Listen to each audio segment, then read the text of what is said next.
তো 5 তারিখের পর থেকে আমরা দেখেছি এদেশের জামাত শিবির এনসিপির বৃহৎ একটা অংশ বিভিন্নভাবে ছাত্রদলের বিরুদ্ধে প্রোপাগান্ডা চালানো হচ্ছে। এখন যে কোনো ইস্যু নিয়ে যদি আপনার ঝগড়া হতেই পারে, তর্ক বিতর্ক হতেই পারে, সব ইস্যুকে ওনারা একটা মাধ্যমে নিয়ে আসে চাঁদাবাজ। এখানে এরকম কোনো ঘটনাই ঘটে নাই।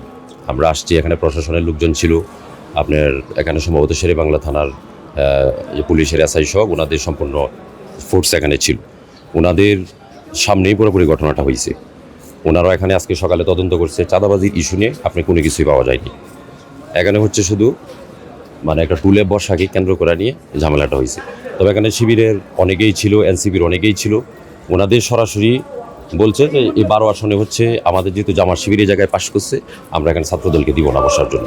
এখানে মূলত ওনারা একটা আধিপত্য বিস্তার করতে চাচ্ছে এবং আশপাশের দোকানগুলোতে খবর নিলাম ওনারা বেশ কয়েকদিন যাবৎ আধিপত্য বিস্তারের জন্য বিভিন্ন সংবাদ যে বিভিন্ন দোকানদারের সাথে কথা বলছে, ওনারা নতুন করে চাঁদা নিতে যাচ্ছে। সেইটাকে হচ্ছে আপনি ছাত্রদলের যে উপরে ডাইভার্ট করার জন্য চেষ্টা করা হচ্ছে। আচ্ছা, তো তারা যে হাতে ব্যান্ডেজ, চোখে ব্যান্ডেজ যেগুলো নিয়ে দাঁড়ালো, এই ব্যাপারে আপনাদের প্রতিক্রিয়া কি? আপনারা কতটুকু জানেন আমি জানি না, যে ওনারা এখানে আসছে মূলত গ্যাঞ্জাম করার জন্য। ওনাদের সাথে হচ্ছে আপনার দেশীয় অনেক অস্ত্র ছিল। এই অস্ত্রশস্ত্র ওনাদের সাথে থাকার কারণেই সম্ভবত তেজগাঁও কলেজের কোনো সাধারণ শিক্ষার্থী আপনার থানায় প্রথমে জানানো হয়। এরপর হচ্ছে এই যে থানা থেকে প্রশাসনের লোকজন আসছে। আপনারা ওনাদের হাতের ব্যান্ডেজগুলো একটু খুলে দেখবেন যে আদৌ কি কোনো জায়গায় কি মাইরের কোনো দাগ আছে কিনা, বা অনেকে দেখলাম যে চোখে ব্যান্ডেজ দিচ্ছে। আপনি একটু দায়িত্ব নিয়ে একটু খুলে দেখবেন যে ওনাদের চোখে আজও কোনো ব্যথা পাইছে কিনা।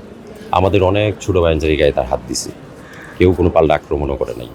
আপনারা এখানে যারা প্রত্যক্ষদর্শী ছিল কিংবা যারা দোকানে যারা ছিল, আপনারা ওনাদের কাছ থেকে আপনারা সরাসরি মিডিয়ার লোক আপনারা গিয়ে জানতে পারবেন যে এই ধরনের কোনো ঘটনাই ঘটে নাই। তারা কি পরিবেশটা নিজেদের কন্ট্রোলে নেয়? হ্যাঁ, নিজেদের কন্ট্রোলে নেওয়ার জন্য, শুধু একটা আধিপত্যের বিস্তার করার জন্য। এখানে ওনারা মোটামুটি সবার সামনেই বলছে যে আমরা এখানে ছাত্রদলকে কোনোভাবেই দিব না এখানে থাকার জন্য। এখানে আমরা বসবো, আমাদের লোকজন এখানে আড্ডা দিবে। আপনাদের যদি আড্ডা দিতে হয় আপনারা অন্য কোনো জায়গায় আড্ডা দিবেন, এবারও আসলে না। সরাসরি কথা হ্যাঁ, সরাসরি এই কথা বলছে। এখানে প্রত্যক্ষদর্শী অনেকেই ছিল। এখানে ধরেন জামাতের তো ওনারা তো গুপ্ত রাজনীতি করে। এখন কে ক্যাম্পাসের বাহিরে সেটা তো আমরা জানি না। এখন অস্ত্র নিয়ে আসছে হঠাৎ করে, পরবর্তীতে শুনলাম যে সে নাকি এখানে এনসিপির দায়িত্বে ছিল, এখনও মনে হয় দায়িত্বে আছে। আবার অনেকেই শিবিরের ছিল, এগুলো আমরা পরবর্তীতে জানতে পারছি। কারণ গুপ্ত রাজনীতি এটা তো আমরা তো কোনোদিন কল্পনাও করি নাই। আমরা এখানে আগে আড্ডা দিতাম, দেখতাম যে আমাদের আশেপাশে ওনারা মাঝে মধ্যে আসতে চা খাইতো। আমরা ভাবতাম যে হয়তো এলাকার কোনো সন্তান হতে পারে বা কলেজের কোনো আমাদেরই কোনো ভাই ব্রাদার হতে পারে। কিন্তু গতকাল তো দেখলাম যে ওনারা জামাতের লোক, আবার কেউ এনসিপির লোক, গুপ্ত একটা পরিচয় তাদের আছে। তারা যখন বিক্ষোভ করে আপনাদের একটা মিছিল দেখলাম, হ্যাঁ, এটা কি প্রতিক্রিয়া জানানোর জন্য ছিল কিনা? প্রতিক্রিয়া জানার জন্য। এটা হচ্ছে আমাদের রেগুলার রুটিন।